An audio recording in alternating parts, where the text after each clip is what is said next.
This video provides a brief history of the Bible, in particular, the translation of the Bible. Now, did you know that there are over 1,000 Bible translations in English, but there are over 2,000 other languages that have no Bible at all?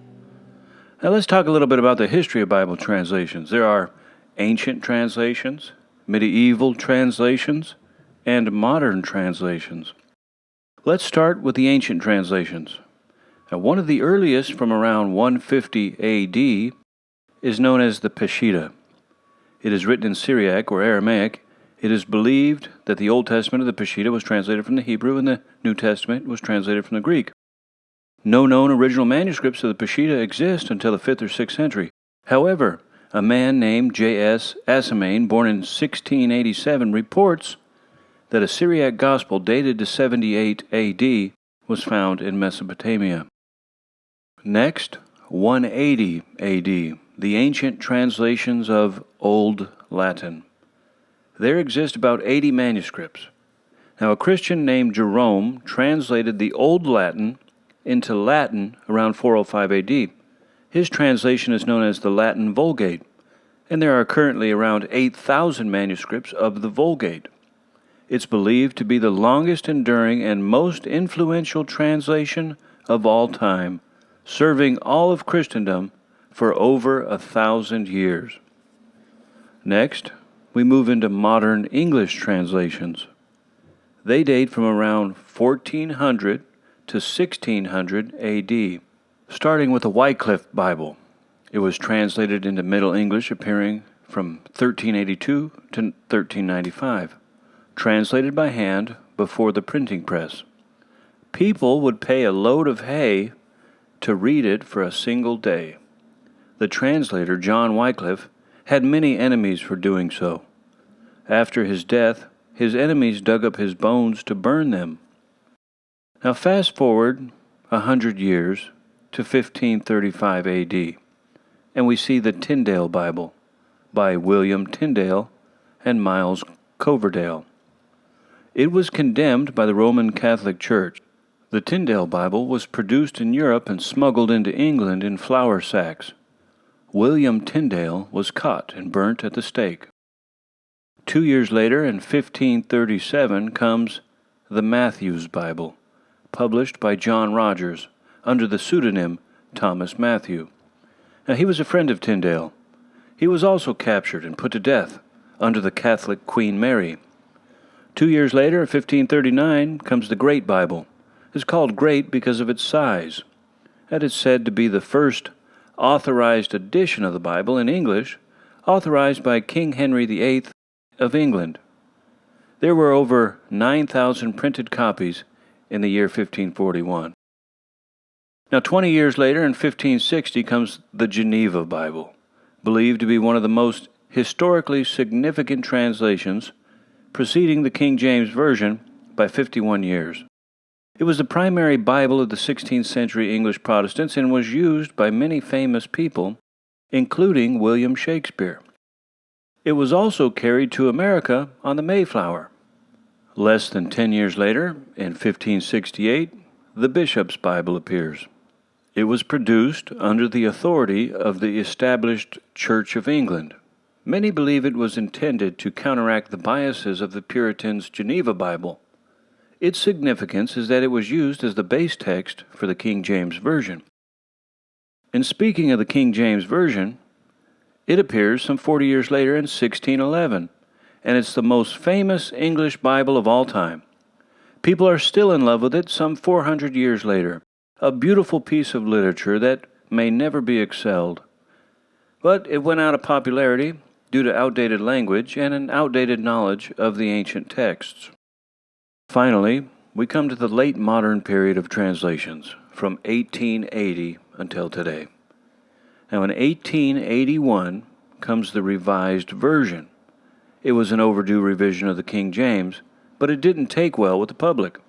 It lacked the exquisiteness and tempo that the King James Version had. In 1901, we see the American Standard Version. It was the Americans' answer to the British's Revised Version, but it was no more successful. It was a literal translation, but it was wooden and not very literary.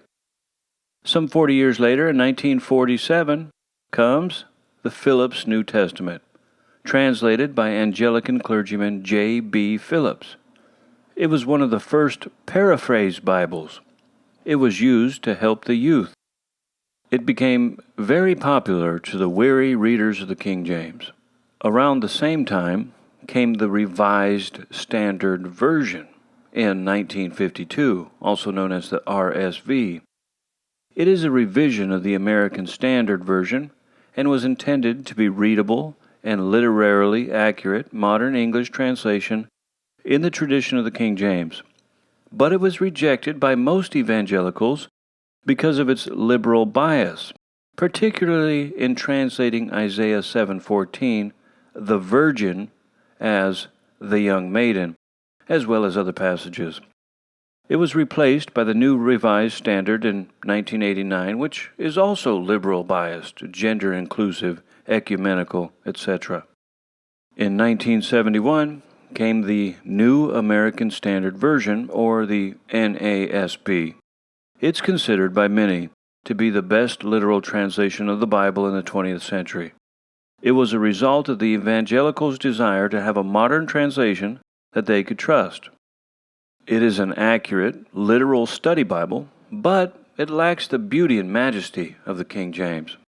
Also in 1971 comes the Living Bible. It is a personal paraphrase, not a translation.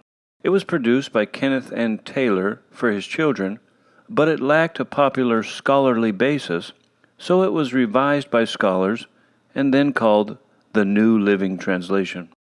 A few years later, in 1976, came the Today's English Version, also known as the Good News for Modern Man, originally from 1966. It is a sprout of Eugene Nida's sense for sense, or dynamic equivalence theory of translation. It avoids theological terms like atonement, redemption, etc. Now, around this same time came the New International Version, or the NIV, in 1978. Evangelicals were dissatisfied with the RSV, so the NIV was published to meet the need for a modern translation with biblical scholarship using the earliest, highest quality manuscripts available. It soon replaced the KJV as being the most popular among evangelicals. It retains a basic Orthodox doctrinal position, yet it leans towards a dynamic equivalence reading. Then, in 1996, the New Living Translation arrived in an effort to revise the Living Bible, which was said to have a lack in scholarship. Now, it's committed to the dynamic equivalence theory, and it became one of the best-selling Bibles of all time. In 2001 came the English Standard Version, or the ESV. It is a revision of the RSV. It's both a good literal and literary translation, and it's growing in popularity among the evangelicals. Now, there are many more Bible translations. I have covered some of the most significant ones here. Now, I mentioned the dynamic equivalence theory of translation, and you may be wondering, what is the dynamic equivalence theory of translation? Well, when it comes to translating the Bible, there are two different approaches to achieving different levels of literalness between the source text and the target text. One approach is called the dynamic equivalence, and the other is called the formal equivalence.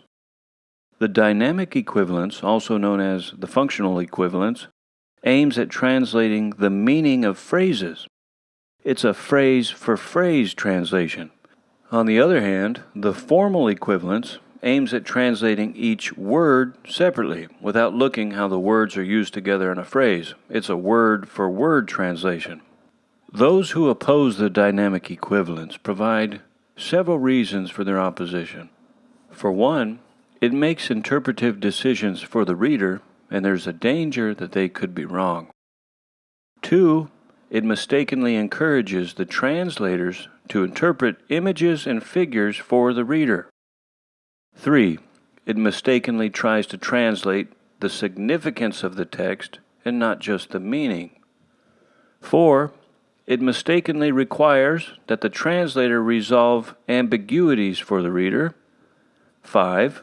It mistakenly assumes that the form is just one way of getting the message across. 6. Some important repetitions and emphasis can be lost. 7. It mistakenly assumes that the form and the meaning can be separated. 8. It mistakenly assumes that the meaning is best understood in the context of the target language. 9. It mistakenly assumes that the meaning can be known apart from the specific words. 10. It mistakenly assumes that the author's thoughts can be known apart from his text. 11. It mistakenly assumes that the location of the meaning is in the mind of the author rather than in the text of the author. And lastly, it mistakenly assumes that the goal is to reproduce the same effect rather than the same meaning. When it comes to books other than the Bible, there are some common rules that are accepted by the general public.